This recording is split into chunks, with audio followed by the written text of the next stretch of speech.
ముఖ్యమంత్రి చంద్రబాబు నాయుడు గారు నిన్న చిత్తూరు పర్యటనలో భాగంగా జీడి నెల్లూరు నియోజకవర్గంలో మాట్లాడుతూ వైఎస్ఆర్ కాంగ్రెస్ పార్టీ వలన సర్వనాశనమైపోయిందని, ఆ పార్టీ వాళ్లకు మేలు చేస్తే పాముకు పాలు పోసినట్టేనని మాట్లాడడం జరిగింది. ఎంత అన్యాయంగా ఉంది అంటే ఈ మాటలు మాట్లాడడము, ఎవరైనా తెలుగుదేశం పార్టీ నాయకులు వైసీపీ కాంగ్రెస్ పార్టీకి సంబంధించినటువంటి కార్యకర్తలకు సహాయం చేస్తే పాముకు పాలు పోసినట్టే, అంత నీచులు దుర్మార్గులు అన్నట్టుగా వైసీపీ పార్టీని గురించి ఆయన మాట్లాడడం జరిగింది. 9 నెలలు అయ్యింది ఆయన అధికారం లేకొచ్చి. ప్రజలకు ఆయన ఇచ్చినటువంటి వాగ్దానాలు ఏ ఒక్కటి కూడా పరిపూర్ణంగా అమలు చేయకుండా, కొన్నింటినైతే అరాకొరగా అమలు చేసి చాలా వాటిల్ని అసలు పట్టించుకోకుండా పోతున్నటువంటి ముఖ్యమంత్రి గారు దాదాపు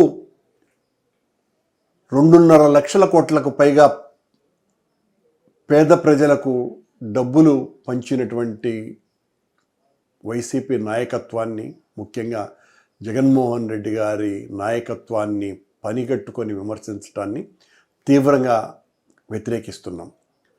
జగన్మోహన్ రెడ్డి గారు పేద ప్రజలకు అంత పెద్ద ఎత్తున సహాయం చేశారు కనుకనే 40% పైగా ఓట్లు జగన్మోహన్ రెడ్డి గారికి అనుకూలంగా వచ్చినాయి.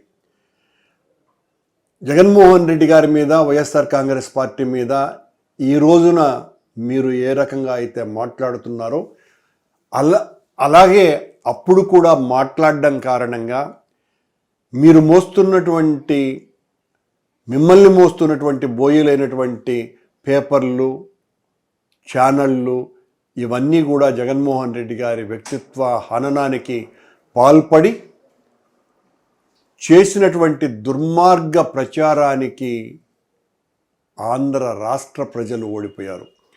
వైఎస్ఆర్ కాంగ్రెస్ పార్టీ కాదు ఓడిపోయింది ఈ రాష్ట్రంలో పేద ప్రజలు ఓడిపోయారు. ఈ రోజున వాళ్ళందరూ కూడా చాలా బాధపడుతున్నారు. నిన్న జరిగినటువంటి బడ్జెట్ సమావేశాలలో కూడా మీరు అన్నదాత సుఖీభవకు అరాకొరగా, తల్లికి వందనం పేరుతో ఇప్పటి వరకు 1 నయా పైసా కూడా ఇవ్వకుండా, దానికి కూడా అతి కొద్ది మాత్రమే కేటాయించినటువంటి మీరు, నిరుద్యోగ భృతి 3,000 ఇస్తానన్నారు, కొన్ని లక్షల మందికి ఆ ఊసే లేదు. ఇలా ఒకటి కాదు, మీ ఎన్నికలలో ఇచ్చినటువంటి హామీలలో 95% మీరు ఎత్తుకొని కూడా లేదు. కనీసం నేను చేసేస్తా, అభివృద్ధిని పరుగులు తీయిస్తా అన్నటువంటి మాయమాటలు చెప్తూనే కాలం గడిపేస్తూ, ఇంకా మీరు అధికారంలోకి వచ్చి 9 నెలల తర్వాత కూడా వైఎస్ఆర్ కాంగ్రెస్ పార్టీ మీద, జగన్మోహన్ రెడ్డి గారి మీద ఉన్నటువంటి అక్కసు అంతా కూడా వెళ్ళగక్కుతూ వాళ్ళ మీద విషం పూసి కాలం గడుపుకోవాలని చూస్తున్నారే తప్ప, అధికారం మీ చేతిలో ఉన్నప్పటికీ కూడా ఈ రాష్ట్రంలో ఉన్నటువంటి కోట్లాది మంది పేద ప్రజల యొక్క సంక్షేమాన్ని పట్టించుకోవటం లేదు. అభివృద్ధి అని మాటలు చెప్పటమే తప్ప అభివృద్ధి ఏ కోశాన ఆంధ్ర రాష్ట్రంలో కనపడటం లేదు అన్నటువంటి విషయం మీతో సహా, మీ ఎమ్మెల్యేలతో సహా, మీ పార్టీ క్యాడర్కి, నాయకులకు అందరికీ కూడా చాలా స్పష్టంగా తెలుసు. ఈ రోజున పబ్లిక్గా మీరు జనంలోకి వెళ్ళగలిగితే మీ ప్రభుత్వం పట్ల, మీ పాలన పట్ల ఎంత తీవ్రమైనటువంటి వ్యతిరేకత పేద ప్రజలలో ఉన్నదో స్పష్టంగా అర్థమవుతుంది. పచ్చి అబద్ధాలతోనే కాలం గడపాలనుకుంటే ఎల్లకాలము సాగదు చంద్రబాబు నాయుడు గారు. మీలాంటి వాళ్ళు ఈ పత్రికలని, ప్రసార మాధ్యమాలని మేనేజ్ చేయగలగలరు కాబట్టి దాంట్లో మీ ఊకదంపుడు ప్రసంగాలు, మీ వ్యతిరేక శక్తుల్ని మీరు మాట్లాడేటువంటి తీక్షణమైనటువంటి మాటలు పెద్ద ఎత్తున రావచ్చు. కానీ వైఎస్ఆర్ కాంగ్రెస్ పార్టీ పట్ల ఈ రోజున మరింతగా ప్రజల్లో పెద్ద ఎత్తున సానుభూతి వ్యక్తమవుతున్నది. ఇదేదో వైఎస్ఆర్ కాంగ్రెస్ పార్టీకి సంబంధించినటువంటి వ్యక్తులుగా మేము మాట్లాడేటువంటి మాటలు కావు. మీకే తెలుసును. ఈ రోజున మిమ్మల్ని మోసేటువంటి పత్రిక కూడా సోషల్ మీడియా అన్నది వైఎస్ఆర్ కాంగ్రెస్ పార్టీకి చాలా బలంగా ఉన్నది. తెలుగుదేశం పార్టీ వాళ్ళు చాలా నిర్లిప్తంగా ఉన్నారు అన్నటువంటి ఒక కాలం రాశారు. నిజానికి అది కాదు. మీ పాలన పట్ల, మీ ప్రభుత్వం పట్ల తెలుగుదేశం పార్టీ సానుభూతి పరులైనటువంటి వర్గాలలో కూడా తీవ్ర వ్యతిరేకత ఉన్నది అన్నటువంటి వాస్తవాన్ని గ్రహించకుండా వైఎస్ఆర్ కాంగ్రెస్ పార్టీకి సంబంధించినటువంటి సోషల్ మీడియా చాలా యాక్టివ్గా ఉంది అని అనుకొని ఆ భ్రమల్లో ఉండే ప్రయత్నాలు చేసుకుంటే మరింతగా మీరు నష్టపోతారు. మీరు చేయవలసినటువంటి బాధ్యత ఎన్నికలలో మీరు ఏ వాగ్దానాలు అయితే చేశారో సూపర్ 6 అన్న పేరుతో మీరు చెప్పినటువంటి ఆ హామీలన్నీ కూడా నెరవేర్చవలసినటువంటి బాధ్యత మీ మీద ఉన్నది. ఆ రోజున జగన్మోహన్ రెడ్డి గారు ఇస్తున్నటువంటి పథకాల కంటే కూడా నేను మరో 2.5 లక్షల రెట్లకు పైగా ధనాన్ని పేద ప్రజలకు సూపర్ 6 ద్వారా పంచుతాను అని మీరు ప్రకటించి అధికారంలోకి వచ్చిన తర్వాత సర్వం నాశనమైపోయింది, సంపదను సృష్టించిన తర్వాతనే పథకాలకు డబ్బులు వస్తాయి, అంతవరకు ఏ పథకాన్ని కూడా నేను అమలుపరచలేకపోతున్నాను, ప్రజలు అర్థం చేసుకోవాల్సినటువంటి అవసరం ఉన్నది అనేటువంటి అబద్ధపు మాటల్ని మోటెత్తుకున్నారు మీరు. మీకు తెలియదా అంతకు పూర్వం ఈ పథకాలకి ఇంత డబ్బులు ఖర్చు అవుతాయి అన్నటువంటి విషయాలు కూడా మీకు స్పష్టంగా తెలుసును. కానీ మీరు అధికారంలోకి రావటం ఒక్కటే లక్ష్యంగా ఏం మోసపు అబద్ధాలైనా కూడా చెప్పేద్దామోనని చెప్పేసి ఒక్క హామీని కూడా నెరవేర్చకుండా ఆ రోజున జగన్మోహన్ రెడ్డి గారు ఇచ్చినటువంటి ఏ పథకాలైతే ఉన్నాయో అవి కూడా అమలుపరచలా. మీరు చెప్పినటువంటి వాగ్దానాలు మరో 2.5 లక్షల కోట్ల రూపాయల అధికంగా అసలు ప్రసక్తే లేదు. ఇలా మాయమాటలతోనే కాలం గడపాలనుకుంటే మీరు మీ అధికారంతో వైఎస్ఆర్ కాంగ్రెస్ పార్టీ నాయకుల మీద, శ్రేణుల మీద, సోషల్ మీడియా కార్యకర్తల మీద మీ ఉక్కు పాదంతో తొక్కి వీళ్ళనందరినీ జైళ్లల్లో పంపించవచ్చుగాక, మమ్మల్ని అందరినీ కూడా అనేక రకాలుగా హింసించవచ్చుగాక. కానీ రాష్ట్రంలో ఉన్నటువంటి ఈ కోట్ల మంది ప్రజల గొంతుకల్ని మాత్రం నొక్కలేరు. వాళ్ళు మీ పట్ల చాలా తీవ్రమైన ఆగ్రహంతో ఉన్నారు, వ్యతిరేకతతో ఉన్నారు. మిమ్మల్ని నమ్మి మేము ఓట్లు వేశామే, జగన్మోహన్ రెడ్డి లాంటి ఓ ప్రజాదరణ కలిగిన సంక్షేమ ఆలోచన చేసేటువంటి నాయకుడిని కోల్పోయామే అన్నటువంటి బాధ వాళ్ళల్లో వ్యక్తమవుతున్నది. అది గ్రహించాలి మీరు. అది గ్రహించకుండా వైసీపీతో సర్వనాశనం, వినాశనం, వైసీపీ వాళ్లకు సహాయం చేస్తే పాముకు పాలు పోసినట్టే అని మీరంటే ఈ రాష్ట్రంలో మొన్న జరిగినటువంటి ఎన్నికలలో 40%కి సంబంధించినటువంటి ఓట్లు వైసీపీ కాంగ్రెస్ పార్టీకి పడ్డాయి. అవన్నీ కూడా పేద ప్రజలు వేసినటువంటి ఓట్లే.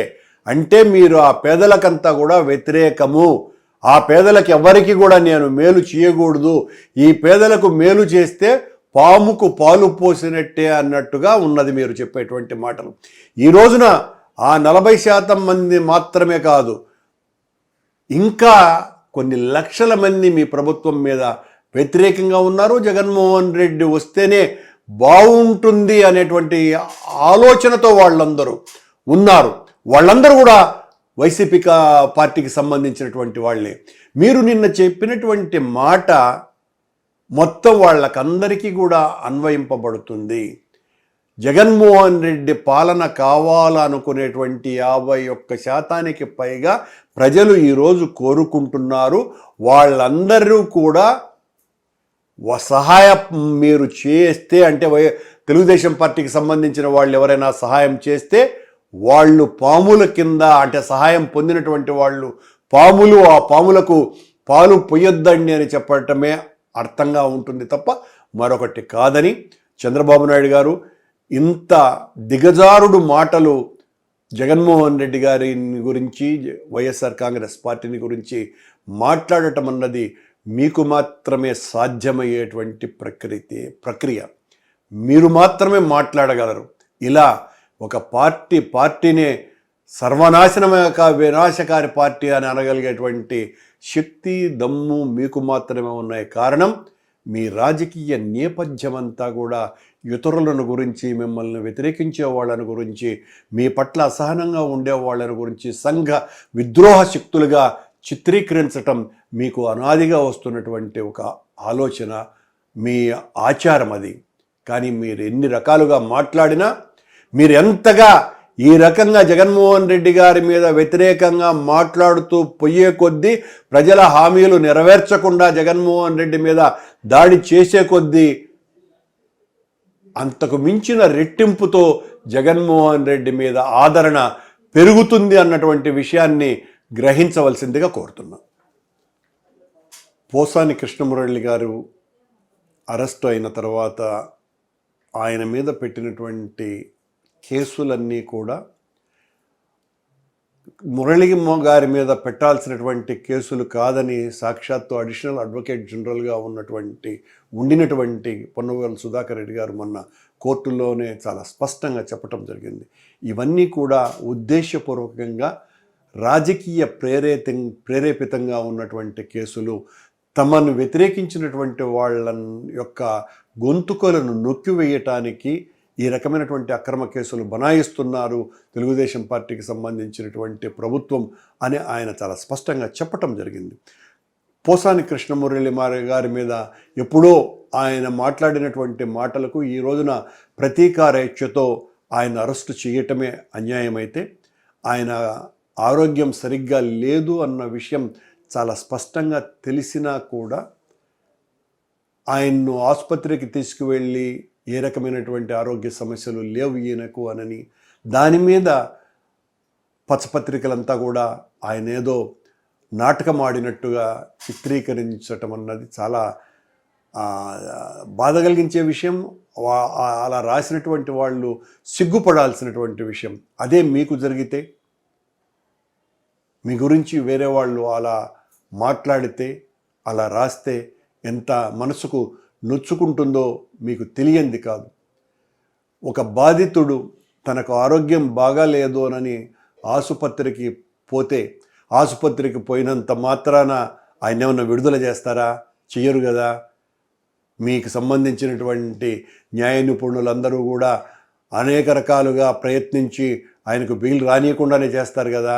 2 రోజులు ఆసుపత్రిలో ఉన్నంత మాత్రాన ఆయనకు ఒరిగేది కూడా ఏమీ లేదు కదా. ఆయనకు వచ్చేటువంటి వెసులుబాటు కూడా ఏమీ లేదు కదా. నిజంగానే ఆరోగ్య సమస్యలు ఉన్నాయి కాబట్టే ఆయన తన ఆరోగ్యాన్ని సరిగ్గా చూసుకోవటం కోసమని ఆసుపత్రికి వెళితే దాని మీద ఈ రకంగా మాట్లాడడం అన్నది ఏమాత్రం కూడా క్షంతవ్యం కాదని తెలియజేస్తుంది.